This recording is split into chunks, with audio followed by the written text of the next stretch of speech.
Okay, we're starting a new unit, and our first objetivo is puedo describir mi casa. I can describe my house. So these are the main sentence frames we're going to be using. Vivo en, mi casa es, mi casa tiene. And we'll describe those a little more. So our first questions would be like, ¿Dónde vives? Where do you live? Or, ¿En qué tipo de hogar vives? In what type of home do you live? So your answer would be vivo en. I live in. Vivo en una casa, vivo en un apartamento, vivo en un tráiler, vivo en un condominio, or vivo en un hogar. So, for example, if this was your house and we asked you ¿Dónde vives? Or ¿En qué tipo de hogar vives? You would say vivo en una casa. This is a house. ¿Dónde vives? Or ¿En qué tipo de hogar vives? You would answer vivo en un apartamento or vivo en un condominio. Sometimes it's hard to tell the difference between the two if you're just looking at it, but un apartamento would work. ¿Dónde vives? Or ¿En qué tipo de hogar vives? Vivo en un tráiler. Okay. And so you would need to figure out which one works for you. ¿Dónde vives? ¿En qué tipo de hogar vives? Vivo en una casa, vivo en un apartamento, or vivo en un tráiler. Okay, so we've got the first step, the vivo en, where you live, what type of home you live in. Now we're asking, ¿Cómo es tu hogar? So this is literally asking, how is your house? Like, what is your house like? Describe your house.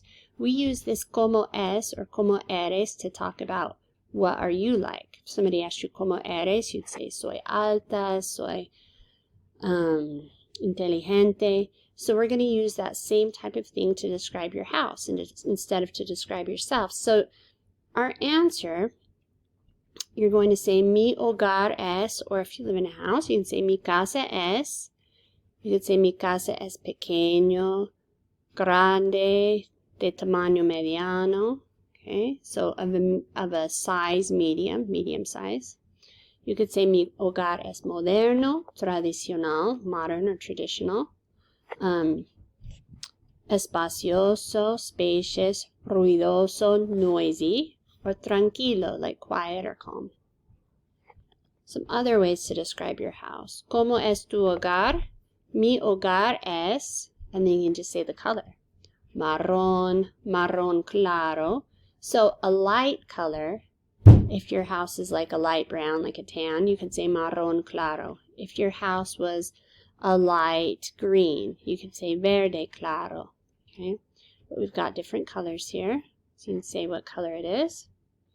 ¿Cómo es tu hogar? You could say like what it's made out of or the outside structure. So if you live in a brick home, for instance, you could say mi hogar es de ladrillos, or mi hogar es de madera.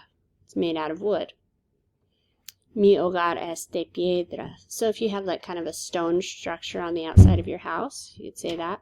A stucco house, you would say mi hogar es de estuco. Now the last one we can use, instead of mi hogar es, you'll see mi hogar tiene un piso, dos pisos, or tres pisos. So how many floors it has. 1 floor, 2 floors, or 3 floors. Okay, so that is how we are going to do this first subobjetivo. Puedo describir mi casa. And let's just describe one house completely. ¿Dónde vives? ¿En qué tipo de hogar vives? Or ¿Cómo es tu hogar? And you can probably hear my son in the background, but we'll go on. So, vivo en una casa. Mi casa es grande, marrón y gris. So it's kind of brown and gray. I'm going to put both colors. Grande, it's big. Y moderno, it's kind of a modern house.